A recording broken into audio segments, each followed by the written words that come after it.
Hello everyone. आज मैं संजय सिंह आपके सामने लेकर आया हूँ कक्षा 12वीं हेलो एल्केन हेलो एरीन का इंडेक्स क्वेश्चन। और इंडेक्स क्वेश्चन में हम आज एक विशेष क्वेश्चन पे बात करेंगे, जिस क्वेश्चन में हम लोग ये देखेंगे कि मैन्युफैक्चरिंग ऑफ हेलो एल्केन के जितने भी मेथड हैं, खासकर जब आप अल्कोहल से हेलो एल्केन बनाने की बात करते हैं, उसमें से आपके कौन कौन से क्वेश्चन पूछे जा सकते हैं और कौन कौन से क्वेश्चन आपके आते हैं। तो उसका एक इंडेक्स क्वेश्चन है।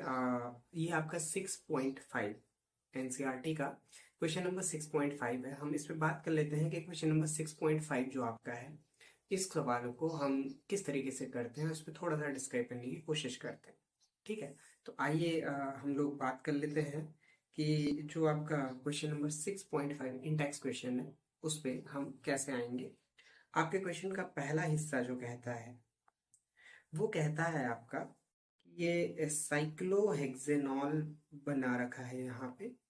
साइक्लोहेक्सेनॉल की रिएक्शन आप SOCl2 से करते हैं। तो जब आप SOCl2 से कोई रिएक्शन करते हैं तो आपका प्रोडक्ट क्या बनेगा, यहाँ पे आपको पूछा हुआ है। ठीक है, तो इस क्वेश्चन को देखते हैं। इस क्वेश्चन के अकॉर्डिंग जब भी हम किसी भी आपके अल्कोहल की रिएक्शन SOCl2 से करते हैं, तो OH समूह आपका रिप्लेस हो जाता है Cl से, और आपका SO2 और HCl अलग हो जाता है। ये मेथड आपका सबसे अच्छा मेथड कहलाता है, क्योंकि इस मेथड में जो आपका हेलो एल्केन प्राप्त होगा हमें, वो हेलो एल्केन आपका प्योर फॉर्म में होगा, क्योंकि SO2 और HCl आपका उस सॉल्यूशन से, उस प्रोडक्ट से सब बाहर हो जाएगा। ठीक है, तो जो यहाँ पे आपका प्रोडक्ट बनेगा वो बनेगा यहाँ पे क्लोरोसाइक्लोहेक्सेन प्लस SO2 प्लस HCl। तो ये आपका पहला क्वेश्चन है। इसी क्वेश्चन का सेकंड पार्ट जो यहाँ पे दे रखा है, उस पर हम लोग बात कर लेते हैं। सेकंड पार्ट आपका क्या कहता है। आपका सेकंड पार्ट बात करता है एक एरोमेटिक कंपाउंड पे, और एरोमेटिक में बेसिकली यहाँ पे बेंजीन की रिंग है। इस बेंजीन रिंग पे साइड चेन में आपका CH2CH3 लगा हुआ है, ध्यान दीजिएगा, और बगल में NO2 आपका जुड़ा हुआ है। तो ये नाइट्रोबेंजीन में आपका मिथाइल साइड चेन जुड़ी हुई है या इथाइल साइड चेन जुड़ी हुई है, तो आप इसे पैरा इथाइल नाइट्रोबेंजीन पढ़ सकते हैं। इसकी रिएक्शन उसने आपको फॉरवर्ड करके दे रखी है Br2 की प्रेजेंस में।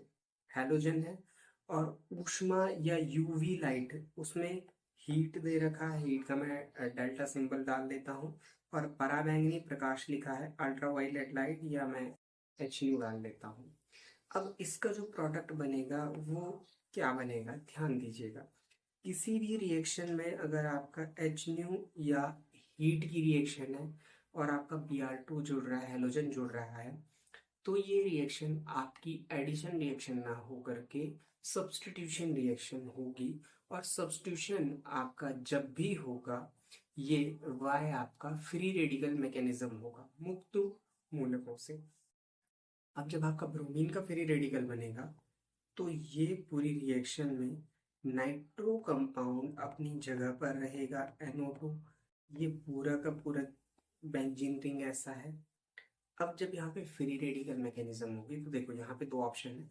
ये पहले वाले CH2 पे हो सकता है और दूसरे वाले CH3 पे हो सकता है, लेकिन अब क्योंकि हमें पता है सेकेंडरी आपके ज्यादा स्टेबल होते हैं, ठीक है, कौन, फ्री रेडिकल, तो यहाँ पे आपका CH3 तो अपनी जगह रहेगा, लेकिन जो CH2 है उसका एक हाइड्रोजन रिप्लेस होकर के ब्रोमीन आ जाएगा। तो ये आपका मेन प्रोडक्ट बनेगा। इस मेन प्रोडक्ट के बनने का एक्सप्लेनेशन है, क्योंकि जब आपका फ्री रेडिकल मैकेनिज्म होगा, तो सेकेंड आपका फ्री रेडिकल ज्यादा आपका क्या होगा, स्टेबल। ठीक है, अगले क्वेश्चन पे बात करते हैं। हमारा अगला क्वेश्चन जो है, अगले क्वेश्चन पे बात करते हैं। हमारा जो अगला क्वेश्चन है, तो अगले क्वेश्चन पे हमारा अगेन एक बेंजीन, और बेटर टर्म में बेंजीन रिंग पे OH आता है, तो हम उसे फिनॉल पढ़ लेते हैं। तो ये आपका फिनॉल है OH, और इस फिनॉल के साइड चेन पे इस तरीके से आपका CH2OH जुड़ा हुआ है। अब ध्यान दीजिएगा, प्लस यहाँ पे HCl है, और HCl जब आप डाल रहे हैं तो यहाँ पे हम लोग ऊष्मा हीट लिखी हुई है OH। अगेन ये आपका एडिशन रिएक्शन नहीं होने वाली, सब्स्टिट्यूशन रिएक्शन होने वाली है। इस सब्स्टिट्यूशन रिएक्शन में ये ध्यान देना है कि कभी जो फिनोलिक OH होता है वो आपका सब्स्टिट्यूट नहीं हो सकता। रीजन, ये आपका पार्शियली डबल बॉन्ड कैरेक्टर से एसोसिएटेड होता है, तो जब इसमें आंशिक रूप से द्विबंध के गुण होते हैं तो ये नहीं हो पाता, और जो हमारा फाइनल प्रोडक्ट बनेगा वो आपका मेन फिनोलिक ग्रुप तो ऐसा ही रहेगा, बट ये जो आपका साइड चेन का प्रोडक्ट है यहाँ पर CH2Cl आ जाएगा, HCl का Cl इधर आ जाएगा, बाकी आपका H2 रिमूव हो जाएगा, सब्स्टिट्यूट हो जाएगा बेटर टर्म में। तो ये आपका इस तरीके से प्रोडक्ट बनेगा। ठीक है, आपकी 3 रिएक्शन और है, इन 3 रिएक्शनों पे भी बात कर लेते हैं। अगली रिएक्शन पे हम लोग बात करते हैं, और ये थोड़ा इम्पॉर्टेंट रिएक्शन है क्योंकि हम लोग से 11th में भी पढ़ के आते हैं, और ध्यान देने वाली चीज ये है कि ये आपका साइक्लोहेक्सीन है और मिथाइल साइक्लोहेक्सीन है। ठीक है, ईन है, डबल बॉन्ड है, मिथाइल है साइड चेन पे। अब यहाँ पे HI आपका जुड़ रहा है, HI जुड़ेगा, लेकिन ना ध्यान देना जब ये फॉरवर्ड रिएक्शन हो रही है तो एरो के अबव और बिलो कुछ नहीं, सब्स्टिट्यूशन नहीं होगा।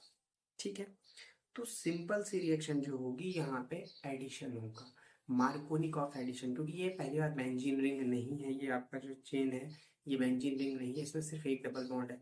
डबल बॉन्ड टूटेगा, आपका डबल बॉन्ड टूटा, और डबल बॉन्ड तोड़ने के बाद देखो जो आपका ये वाला कार्बन है, ये इसमें रेड से सर्किल कर लेता हूँ, ये वाला, इसके पास ना आपका कोई हाइड्रोजन नहीं है, और इस वाले के पास एटलीस्ट एक हाइड्रोजन होगा। तो जो ये आपका हाइड्रोजन नहीं है वाला कंपाउंड बना, इस पर आपका आ जाएगा मार्कोनिकॉफ एडिशन के अकॉर्डिंग आयोडीन, तो यहाँ पे आए, और बगल वाले पे आपका H चला जाएगा, जहाँ पे आपका CH2 हो जाएगा, तो आपका ये फाइनल प्रोडक्ट आ जाएगा। ठीक है, मतलब आइडो और मिथाइल एक साथ आएंगे, आप बोल सकते हैं आइडोसाइक्लोहेक्सेन बनेगा, लेकिन उस पर एक मिथाइल चेन होगी, तो 1 मिथाइल आइडोसाइक्लोहेक्सेन आपका बेटर टर्म में बनेगा। ठीक, तो आपका 4th हो गया।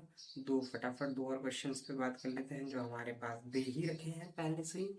आपका 5th क्वेश्चन की बात करते हैं। ये आपका क्वेश्चन कहता है कि CH3CH2Br प्लस रिएक्शन होती है आपकी Na से सोडियम आयोडाइड, और सोडियम आयोडाइड के साथ रिएक्शन होगी तो आपका अंतिम प्रोडक्ट क्या बनेगा।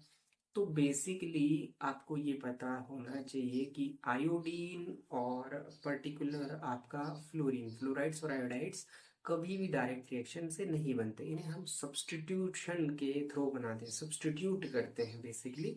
तो ब्रोमीन जो पर्टिकुलर है वो आयोडीन से यहाँ पर सब्स्टिट्यूट हो जाएगा, सोडियम आयोडाइड आपका आयोडीन के प्रोडक्ट बनाती है। फिंकेलस्टाइन रिएक्शन है, फिंकेलस्टीन रिएक्शन बोलते हैं, तो ये फिंकेलस्टीन रिएक्शन का एक एग्जाम्पल है। तो जो आपका बनेगा वो CH3 CH2 और आयोडाइड बनेगा, इथाइल आयोडाइड, आयोडोएथीन। ठीक है, इतना क्लियर हो गया। और आखिरी रिएक्शन पे हम लोग बात कर लेते हैं। ये 6 रिएक्शंस पे हम बात कर रहे हैं, ज़्यादा पे नहीं कर रहे, और भी हो सकती हैं, बट 6.5 में हमारे पास 6 क्वेश्चन है। यहाँ पे थोड़ा सा अगेन ध्यान देना है, ये साइक्लोहेक्सीन के साथ Br2 की रिएक्शन हो रही है, फोकस करना है, लेकिन यहाँ पे आपका हीट और H न्यू लाइट, पराबैंगनी प्रकाश, अल्ट्रावायलेट लाइट और हीट दोनों दे रखे हैं, उष्ण प्रोडक्ट क्या बनेगा। तो ना यहाँ पे हमने एक क्वेश्चन कर रखा है ऊपर, सेकेंड वाला। देखो सेकेंड वाले में आपको बोला जब भी आप पराबैंगनी प्रकाश या हीट के साथ करेंगे तो सब्स्टिट्यूटेड होगा, और ना बेटर यहाँ पे आपको दिखने को मिल रहा होगा कि हमने फर्स्ट वाले कार्बन पे बनाया। बेसिकली इसे आप एलाइलिक या बेंजाइलिक बोलते हैं, क्योंकि बेंजीन रिंग से जुड़ा हो तो बेंजाइलिक पर्टिकुलर आपका ये कार्बन होगा। तो यहाँ पे ना पर्टिकुलर डबल बॉन्ड है। अब इस डबल बॉन्ड में तो डबल बॉन्ड के बाद आपका एलाइलिक, तो ये एलाइलिक या तो ये नीचे वाला बनेगा या ये ऊपर वाला बनेगा, इन दोनों में से एक पे सब्स्टिट्यूशन होगा और जो आपका कंपाउंड बनेगा वो आपका सब्स्टिट्यूटेड कंपाउंड बनेगा। डबल बॉन्ड यहीं पे रहेगा, मैं ऊपर लिख देता हूँ क्योंकि ऊपर लिखने की हैबिट ज़्यादा होती है। तो ये आपका प्रतिस्थापन अभिक्रिया देगा, सब्स्टिट्यूशन रिएक्शन देगा, ना कि एडिशन रिएक्शन। Got it. तो ये वो 5-6 रिएक्शनें हैं, 5-6 सवाल हैं जो आपके एनसीईआरटी ने पूछ रखे हैं और इससे पहले भी ये कहीं ना कहीं किसी न किसी जगह पे रिपीट हुए होंगे। अच्छे क्वेश्चन हैं, आप इनकी प्रैक्टिस कर सकते हैं इन 6 क्वेश्चंस की। बाकी अब अगर आपको कहीं पे कंफ्यूजन होता है तो आप कमेंट कर सकते हैं। फिर मिलते हैं किसी और वीडियो में, तब तक हम आगे बात करते रहेंगे पढ़ाई से रिलेटेड। मैं लास्ट वीडियो में बोल चुका हूँ कि मैं कंटिन्यूटी में नहीं हूँ, बट कोशिश करूँगा कि आपको हर हफ्ते एक आध वीडियो लाता रहूँ। बेसिकली एनसीईआरटी के बेस पे जितने भी इंडेक्स क्वेश्चन है, इंडेक्स क्वेश्चन पे बात करते रहेंगे, एक्सरसाइज के क्वेश्चन पे बात करते रहेंगे, बीच बीच में टॉपिक्स पे भी बात करते रहेंगे ताकि आपको कन्फ्यूजन ना हो। बट पढ़ते रहिए, प्रैक्टिस करते रहिए। अभी बोर्ड एग्ज़ाम आपका 1 साल बाद है, 12th वाले, ये मत सोचिएगा, या 11th के लिए बीच बीच में वीडियोस आती रहेंगे as well as for 12th। तो कहीं पे भी आपको कोई कन्फ्यूज़न हो पूछते रहिए, लेकिन टाइम जस्ट फ्लाइज, समय उड़ता है बेटा, इसलिए पढ़ाई पे ध्यान दो। 1 साल बहुत जल्दी निकल जाएगा, आप इस पे ध्यान देते रहिए। मिलता है अगले वीडियो।